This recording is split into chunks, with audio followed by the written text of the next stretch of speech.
to another episode of the Real Estate Vibe Show. I'm your host, Winky Lumba. And today I have a very special guest with us. Her name is Marion Weiler. Marion Weiler is a trusted executive advisor, corporate growth strategist, brand expert, and CEO at Weiler International LLC.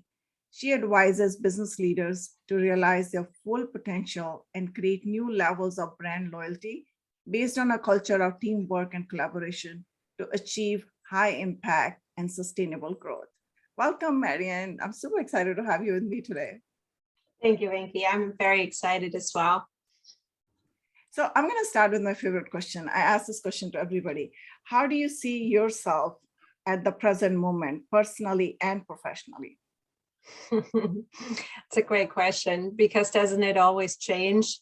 Like, you see yourself a certain way, and then you're progressing in your life and in your professional life, in your personal life. And I'm a big advocate for personal development and professional development. I don't believe that learning is ever over.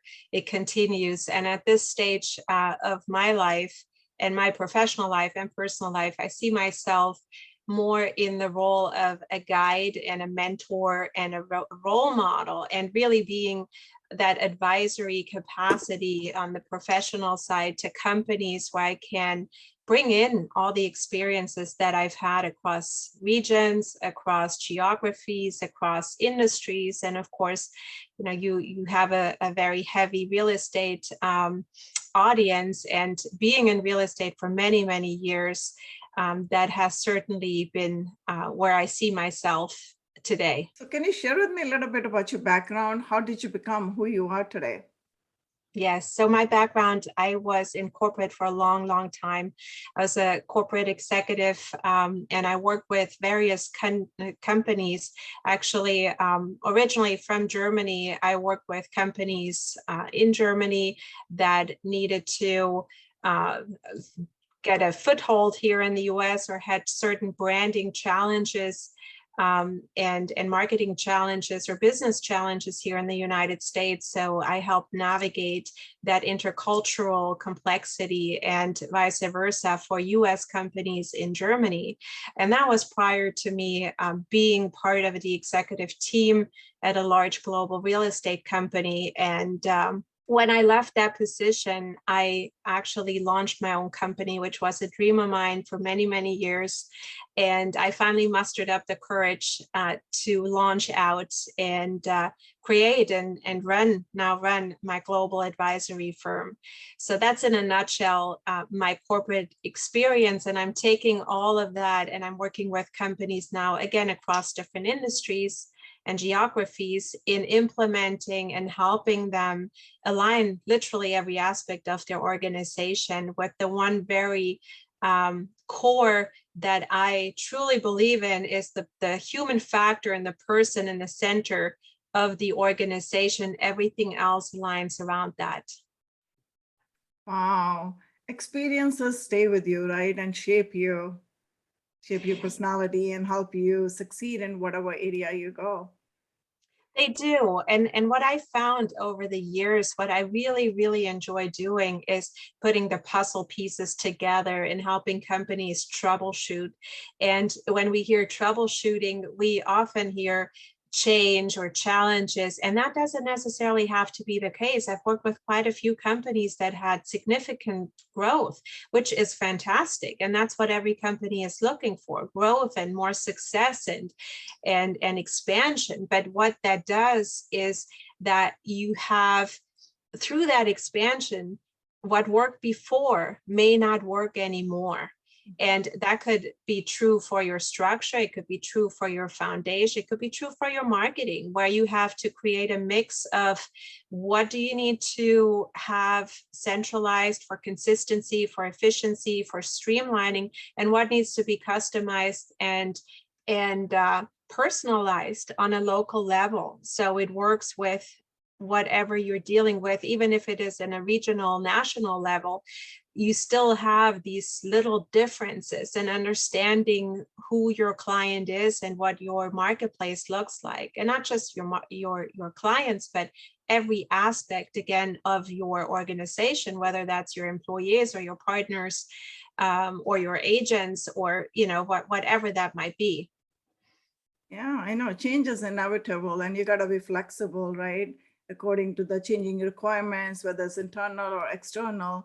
But, what kind of steps did you take when you're going through this and you're connecting all these dots and scaling big time, because it's important for every entrepreneur to understand where they are and what their future goal is. And accordingly, they need to tweak their processes, or maybe they need to create a new strategies. How did you do that? Can you share your experience with me? Yeah, I think that the sooner we come to the to the realization that things are always changing, the better. Because when we are not changing along with it, and even our own development, whether that is professionally, organizationally, or personally, again, what might have worked before might not work anymore. And that's just inevitable. A fact of life. So I think once we wrap our head around the fact that that is what it is, there's always areas where we can tweak things, where we can align things. And in my experience, I start out with an assessment, because almost every time when I talk to a company, I am being presented what I call a symptom, which is not necessarily the root cause. It could be something where the executive team says we need a strategy, right? For example, and then it turns out that they have all kinds of conflicting personalities in the executive team or in their management levels, or they have other challenges because they're aligned with the wrong partners, or they're just not structurally set up a certain way. And so that leaves employees unhappy, unmotivated, not performing. Or, you and I were talking briefly earlier about this. When you have different departments, and particularly in sales organizations, sales is so much of a focus. And when you have functions within the organization, whether that is marketing or finance or other functions, you really have to align them all together. Because if you're focused on one area, in this case sales, what happens to your support, your marketing support, your finance support? That is all there to create a foundation that allows your sales team to perform their best, to do what they do best, to sell, to list and sell. And so I've seen all kinds of underground root causes of why things or the results weren't coming in the way that the organizations were hoping, or they lost agents, they lost employees, and so forth.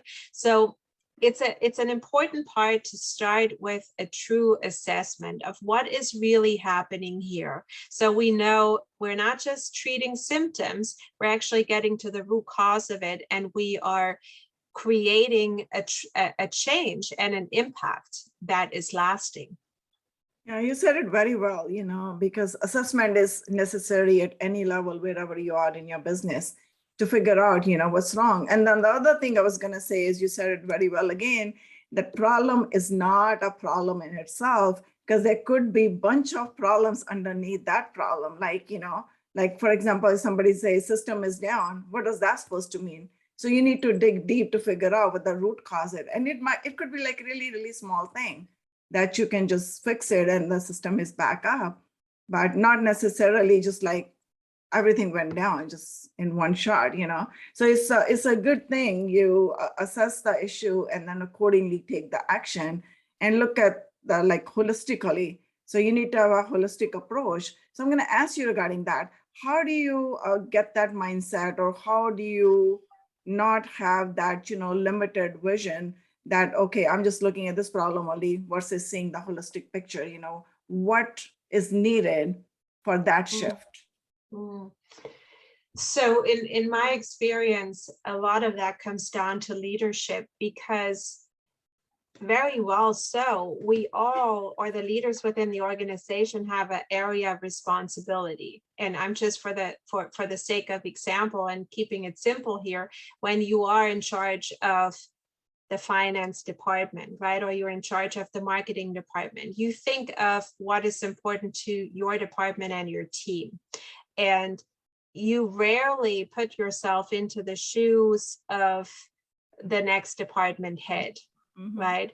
So what might happen if that is the case, and if you don't have that strong leadership or this kind of holistic approach, what happens is that you're having departments competing with each other, where marketing, say, for example, needs to spend the money. And oftentimes it's one of the biggest cost centers within the brokerage or the organization.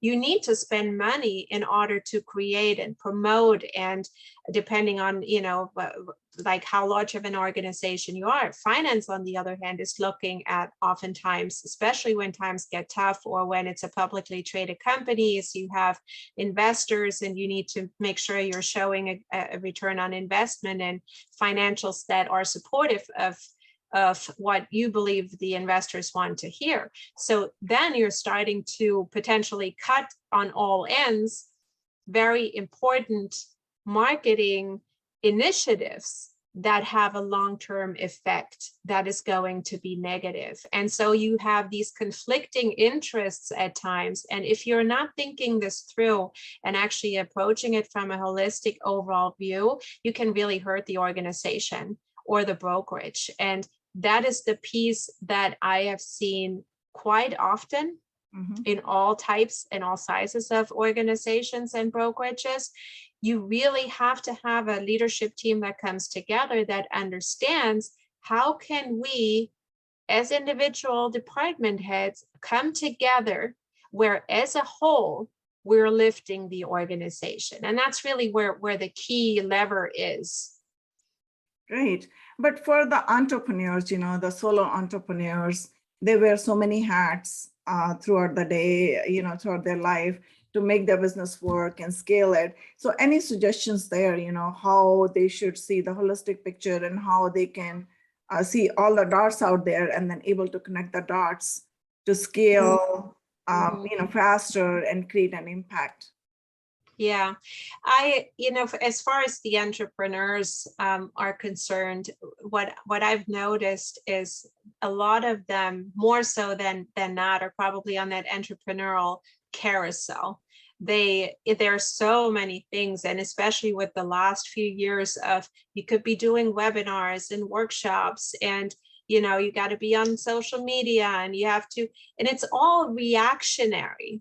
And my advice to any entrepreneur, for one, is that getting really intentional, very clear, and then very intentional about what it is that you're looking to create, who is your client, your ideal client, and what is really meaningful to them. Just this morning, I spoke to an entrepreneur, actually, and she went off and she shared with me like all the services that she did. Well, I was listening, but the average person would probably say after 2 sentences, okay, that's all great, but I don't really have all day, right? Or I don't know what exactly now you do. So really getting clear in 2 sentences, what is the result that makes the other person say, oh, wow, tell me more.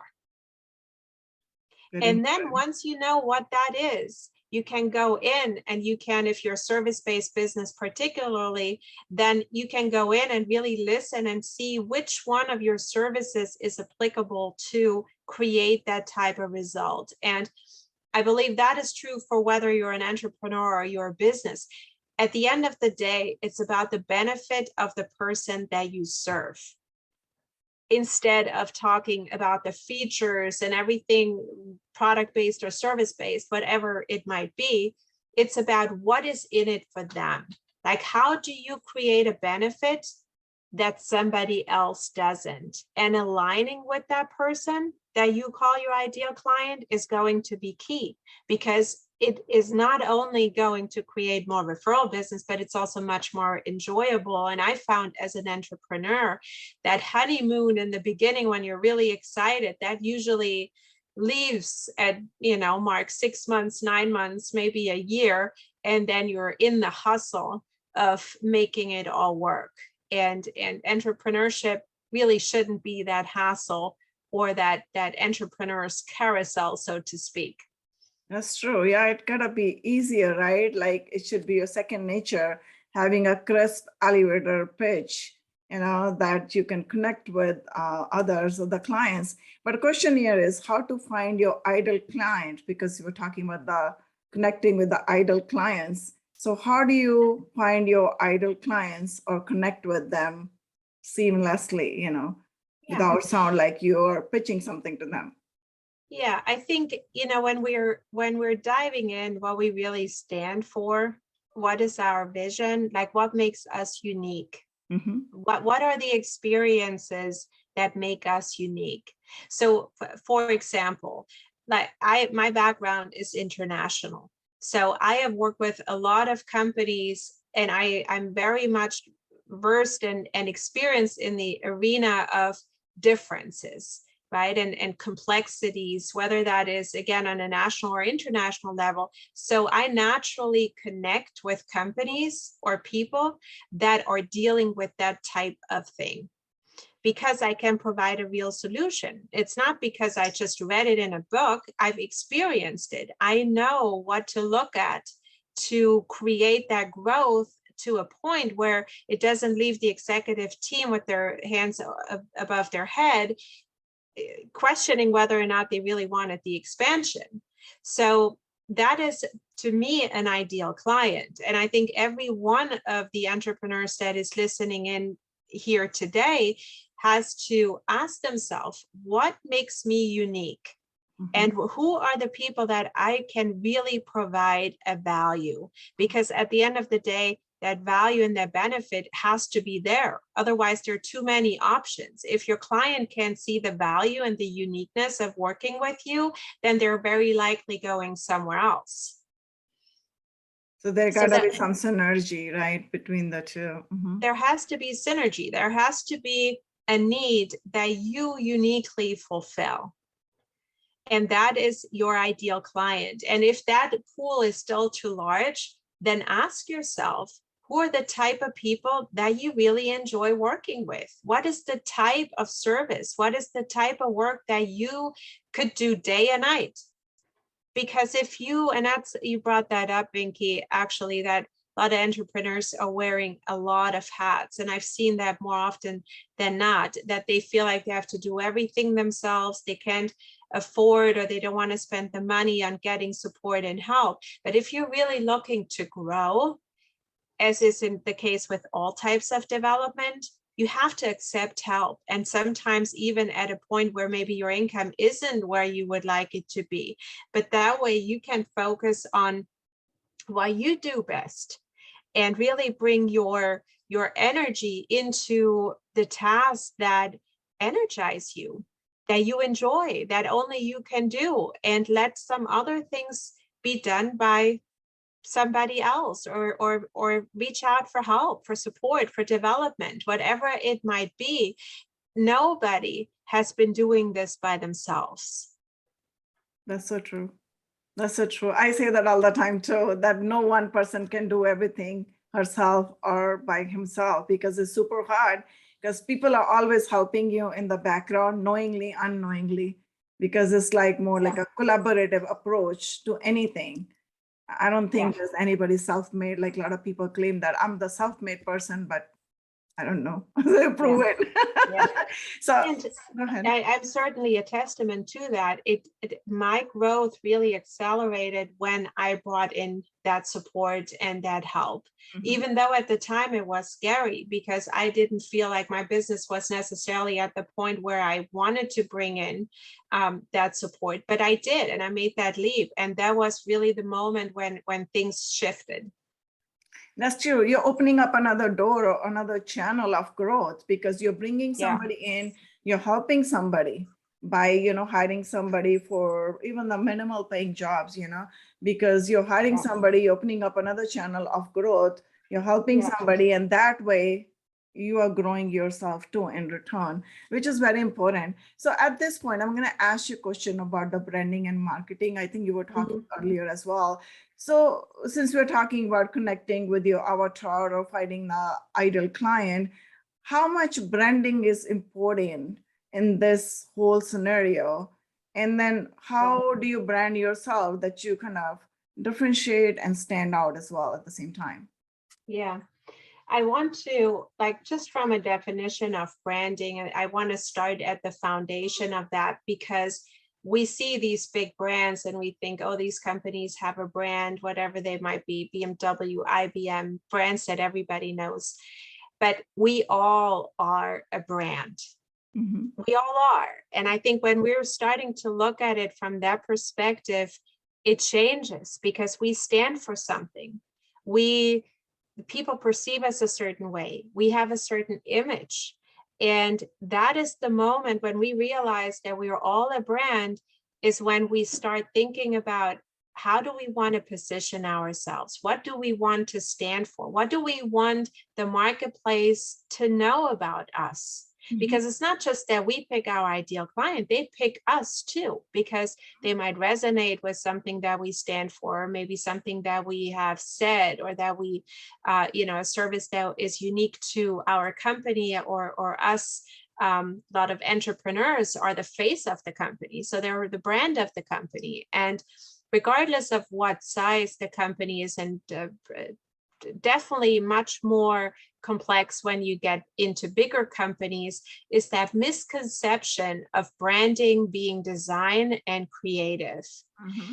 Branding at its core is a component of the corporate identity, and corporate identity includes everything from the behavior to, yes, of course, the design and the creative, but every touch point that your company and anybody you're affiliated with, either your employees, your staff, if you're in real estate, your agents, your partners, even your vendors to some extent. If you have a brand that is standing for X, say, for example, it's a luxury brand. I have a lot of experience with luxury type global brands. So when you're a luxury brand, you cannot have a vendor or a service department not perform to par. Mm-hmm. You see this emblem, that you are going to have a vehicle that is going to be there that you can take home while your vehicle is being serviced. You are expecting, the basics, the water, the coffee, a friendly employee that welcomes you. And those are just examples, but those brands, those are the pillars of the brand. Mm-hmm. And in real estate, particularly, what I'm finding is that there's so much focus on the creative. Like, how can we customize this marketing piece, and how, the colors, and what should we say on there? But then there's no cohesiveness, again, across the other touch points of the organization. Yeah, I think that's really, from a branding perspective, one of the most important parts to consider. And especially when you start off your business, that should be an initial consideration. What do you want to stand for? What is your brand? And then you said it, like marketing as well, branding and marketing kind of go hands in hands too, because sometimes, we just wanted to deliver just because we're thinking, okay, this is going to fly. This is my vision. Let me do it this way. And then we do not get the feedback, the client feedback. Like in my business, I should be focusing on my investors, like what they are looking for, what their needs are, and how I can mitigate that gap and how I can help them. So accordingly, I brand myself. Accordingly, I create the marketing material that they would like to read, or they wanted to acquire the knowledge about, right? Versus just, giving them all the content that might be unnecessary. It might not be useful to them. Yeah. Nobody cares about more content. Exactly. And I can't be more clear about that, especially with all of us being inundated with information and content. And it really has to stop us in the tracks to say, oh, wow, tell me more. Mm-hmm. Mm-hmm. If you feel that whatever it is that you say has that effect, then it's an effective piece of marketing, meaning addressing a need and showing a clear benefit to whoever is going to read. And I can't stress that enough, because even with a lot of times within real estate or agents or anyone who has a service to offer, we have so much to offer that we just want to put it all out there. But the receiving end is getting lost in an ocean of information. And it's never having the effect that you're hoping it will have. So sometimes less is more, and really putting extra effort into thinking it through what could make a difference. So you get that, oh, tell me more kind of reaction. I know what you're saying, because information, we're in the information technology age, and information is on the tip of the fingers, your iPhones or whatever phone you're using. So it's just like a click of a button, you can figure out all the information is out there on the net available for you. Yeah. But the one thing that I see is what you need is the business intelligence, I would call it wisdom, how to use that knowledge in a meaningful way, right? Or how to create a strategy for you, which is going to work. Like people ask you, tell me more about, like you're saying that. But the question here I'm going to ask you from your perspective, how do we do that? That somebody asked me, okay, tell me more about your business, or tell me more what you are doing. How do I, create that interest in my investor? Because my focus is my investors. Well, the interest is created because you're fulfilling a need, right? If that investor or this person doesn't have that need that you fulfill, it's not the right client. And I think that comes back to the intentionality. You don't want to be everything to everybody. But when you really take the time to understand that ideal client, or in this case, the ideal investor, what are they dealing with? What are they looking for? And how can you fill that gap? And then when you start speaking into that gap and you understand, it has an effect almost as if she knows me. How does she know? This is what I want. This is what I feel. And then you have the interest. And it's more of that concept of allowing that and really creating that synergy versus I got to convince somebody that I have something great to offer. We all have something great to offer, or hopefully. And if we don't, then we should go back and make sure that we offer something of value. But many people have something of value, but that doesn't mean that it's going to be the right fit for everybody. And so the art of it is then to say, okay, what is it that makes me unique, and where do I fill what gap? And then finding ecosystems of those that need that type of service. Yeah, you said it very well. It's just like all about positioning, how you position yourself. But in order to position yourself in a certain way, you need to understand yourself too, your personality first, who you are, what your strengths are. Yeah, because you never want to misrepresent the case, right? You have to understand where your value comes in and what you're all about, what your values are. That's another piece that I found very, very important. When you have similar values with those that you're working with, there's a seamlessness that comes with that versus trying to work with anybody out there. Yes, there's a big pool, but you don't need a big pool. You just need some within that. And hopefully you find those that are aligned that you can help the most. Because again, it comes back to what I mentioned early on. When you have that, the work becomes much more enjoyable too. That's true. But, sometimes it happens too when you're creating those kind of relationships, it's more like social, because some people are connecting at the social level. So it's not a very professional or business level, because that business or professional relation never gets created, because it's more like at the social level, and you're nurturing at the social level, but you are not, or you're moving away from your purpose, or your purpose is not getting solved. So what is your suggestion on those kind of relations? How much social we should go, like what percentage, and what percentage should be professional? So let's talk about that, because I think that's an important topic. Because when we think social, sometimes it sounds like we let our guards down and we act less professional. And I don't ever think we should do that. we shouldn't let our guards down to that, to getting like personal in a professional sense, and being social with people, because let's face it, we do business with people that we like and trust. And oftentimes, and that is the case for my business as well, it's either people I worked with in the past or people that worked with me in the past that then refer me to other people that now need my service, or literally meeting people in social settings and just sharing what each one of us does, and then something develops from there. But I think we have to be very careful that we're not different personas in our personal life versus our professional life, because that's the touch point again that I mentioned earlier.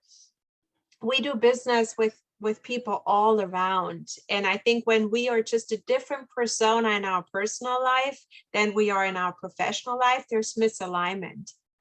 So, and I'm saying that because sometimes on social media, like, we see topics that can be very controversial. And you can literally ruin professional relationships or client relationships when you're starting to be very vocal about your opinions on social media or online or so forth, or you're sharing certain things that make you look, quote unquote, very unprofessional. And so I think there just has to be a balance in that regard, because a brand and a reputation that is being built over many years can be destroyed online in a second. Oh, thank you so much. I love that. So I'm going to ask you one last question. Share one golden nugget with my audience.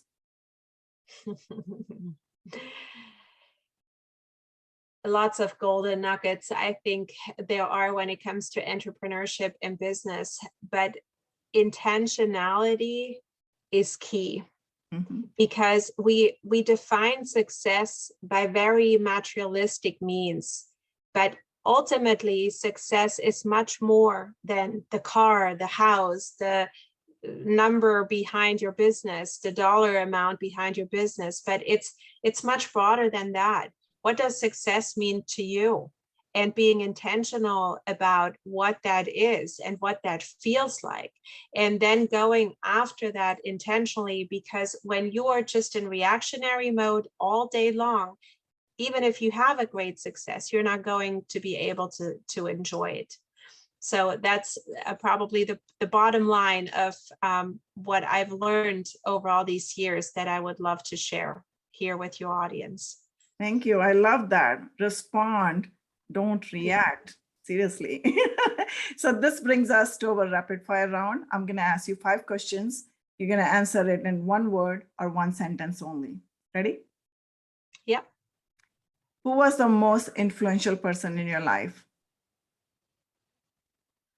My father. What is the best book you have read or recommend? Think and Grow Rich. I love that book. What is your biggest passion? Helping people. In 1 word, what does life mean to you? Joy. What is your favorite food? Pasta. Great. So how can people reach out to you? They can reach me. I'm very active on LinkedIn, Weiler International, and also my email is marion@weilerinternational.com.